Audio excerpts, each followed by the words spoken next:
Kalady Adishankara engineering കോളേജിന്റെ നേതൃത്വത്തിൽ നടത്തിയ cluster meeting Pavizham health diet private limited MD NP Antony ഉദ്ഘാടനം ചെയ്തു.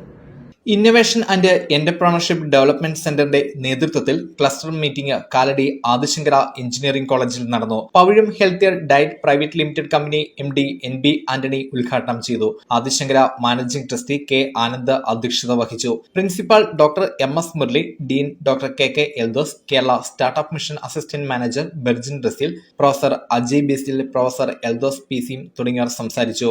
സംരംഭങ്ങൾ തുടങ്ങുന്നതുമായി ബന്ധപ്പെട്ട് വിവിധ ക്ലാസുകളും നടന്നു. കേരളത്തിലെ വിവിധ കോളേജുകളിൽ നിന്നുള്ള തിരഞ്ഞെടുക്കപ്പെട്ട വിദ്യാർത്ഥികളാണ് മീറ്റിംഗിൽ പങ്കെടുത്തത്. അധ്യക്ഷൻ ശ്രീ ശങ്കര കോളേജിന്റെ managing trustee K Anand sir, principal MS Murali sir, വന്നിരിക്കുന്ന Kerala startup mission representative Berjin sir, ഇവിടെ സ്വാഗതം പറഞ്ഞ doctor Eldhose KK dean mechanical HOD, വേദിയിലിരിക്കുന്ന വിശിഷ്ടാതിഥികളെ, എല്ലാത്തിലും ഉപരിയായിട്ട് എറണാകുളം ജില്ലയിലെ 80 കോളേജുകളിൽ തെരഞ്ഞെടുക്കപ്പെട്ട VIP-കളായിട്ടുള്ള ഇന്നോവേറ്റീവ് ഓണ്ടർപ്രണർമാരെ, അവരെ കരുതലായിട്ട് അല്ലെങ്കിൽ ചെയ്തു വരുന്ന അധ്യാപകരെ, നിങ്ങൾക്ക് എന്റെ നമസ്കാരം. ഇവിടുത്തെ VIP-കൾ ഇന്ന് ഇവിടെ ഇരിക്കുന്ന ഈ ഓണ്ടർപ്രണർമാരാണ്, അല്ലെങ്കിൽ സ്റ്റാർട്ടപ്പ് മിഷന്റെ പേരിൽ വന്നിരിക്കുന്ന കുട്ടികളാണ്. കോളേജുകളിൽ ഇരുന്നിട്ട് സെലക്ഷനായിട്ട് അല്ലെങ്കിൽ തെരഞ്ഞെടുക്കപ്പെട്ട VIP ആയിട്ട് വന്നിട്ടുള്ള ഈ 2 പേരാണ് ഇവിടെ ഇരിക്കുന്നത്. തീർച്ചയായിട്ടും നിങ്ങളുടെ ആ ക്യൂരിയോസിറ്റിയും ആ സന്തോഷവും ആകാംക്ഷയും ഒക്കെ കണ്ടിട്ട് എനിക്ക് തോന്നുന്നു, നാളെയുടെ നിങ്ങളെ കേരളത്തിന്റെ ഒരു യൂസഫ് അലിയോ അദാനിയുടെ മാതിരിയോ അല്ലെങ്കിൽ ടാറ്റയുടെ മാതിരിയോ വേൾഡിൽ ശ്രദ്ധിക്കപ്പെടുന്ന ഓരോ ഓണ്ടർപ്രനർ മാറുമെന്നുള്ള കാര്യത്തിൽ യാതൊരു തർക്കമില്ല എന്ന് ഇതിൽ തന്നെ തെളിയാണ്. അത് നിങ്ങളുടെ ആ ഒരു സൂക്ഷ്മതയോടെയുള്ള വീക്ഷണവും കലവരാന്നുള്ള സാധാരണ ഇരിക്കുമ്പോഴുള്ള അച്ചടക്കമില്ലായ്മയോ അതൊന്നും കാണാതെ എത്ര ആക്യുറസി ആയിട്ടാണ് നിങ്ങൾ എന്നത് വീക്ഷിക്കുന്നത്. ഞാൻ കാണുമ്പോ തന്നെ എനിക്ക് കുളിർന്ന്. ഞാൻ ഇതേ കോളേജില് പ്രീഡിഗ്രിക്ക് എക്കണോമിക്സില് തോറ്റ ഒരു വ്യക്തിയാണ്.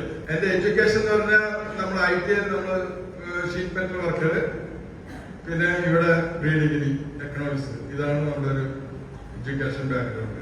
എന്നിരുന്നാലും എന്റെ പിതാവിൽ നിന്നും വന്ന ഇത് കണ്ടിട്ട് അനുകരിച്ച് നമ്മൾ തുടങ്ങിയ ചെറിയ ഒരു സ്ഥാപനമായിട്ട് തുടങ്ങുകയും 6 ആളെ വെച്ച് ജോലി ചെയ്യുകയും അത് വളരുകയും അതിനുശേഷം ഞാൻ പിന്നെ ചേട്ടനും കൂടിയിട്ട് ഒരു മോഡേൺ റെസിഡന്റ് തന്നെ സ്ഥാപിക്കുകയും വളരെയധികം സാമ്പത്തിക പരിമിതിയിൽ നിന്നുകൊണ്ട് തന്നെയാണ് നമ്മളിത് ചെയ്തത്. അങ്ങനെ സ്ഥാപിക്കുകയും ഇന്ന് സൗത്ത് ഇന്ത്യയിലെ ഏറ്റവും വലിയ റൈസ് മില്ലായിട്ട് മാറുകയും ചെയ്ത ഒരു പ്രസ്ഥാനം നയിക്കുന്ന എന്റെ മാനേജിംഗ് ഡയറക്ടറാണ് ഞാൻ. അതിൽ തന്നെ നിങ്ങൾക്ക് മനസ്സിലാവും, നിങ്ങൾ എന്നിലോ എത്രയോ മോഡിൽ നിൽക്കുന്ന ആൾക്കാരാണ്. അപ്പൊ ഞാൻ നേരത്തെ പറഞ്ഞ കാര്യങ്ങൾ സാഹിത്യമാക്കുന്നതിന് ഒരു ബുദ്ധിമുട്ടില്ല. എന്നെ പോലെ ചെറിയ ഒരാൾക്ക് സാധിച്ചുവെങ്കിൽ ഇത്രയും ഇന്നത്തെ നൂതന സാങ്കേതിക വിദ്യകളുടെ സഹായം നിങ്ങളുടെ വിരൽത്തുമ്പിൽ ഉള്ളപ്പോൾ നിങ്ങൾക്ക് എന്താണ് പോരായുള്ളത്?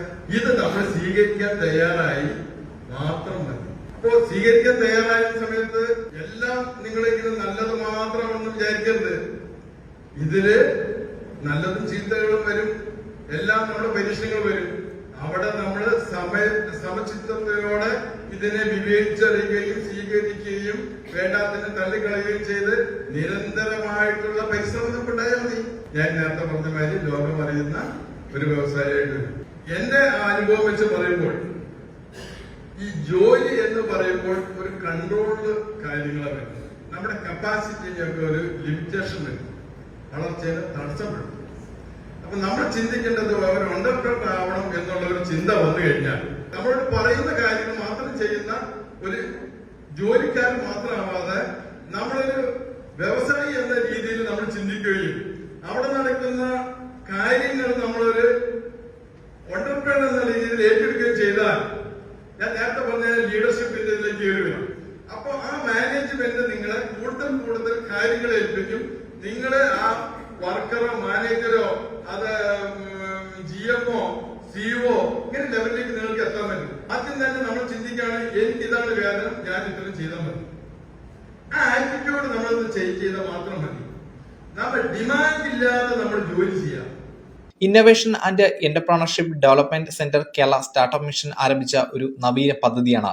ഇതിലൂടെ വിദ്യാലയങ്ങളിലും ടെക്നിക്കൽ സ്ഥാപനങ്ങളിലും നവീകരണ സംരംഭങ്ങളെയും സംരംഭകത്തെയും പ്രോത്സാഹിപ്പിക്കുകയാണ് ലക്ഷ്യം.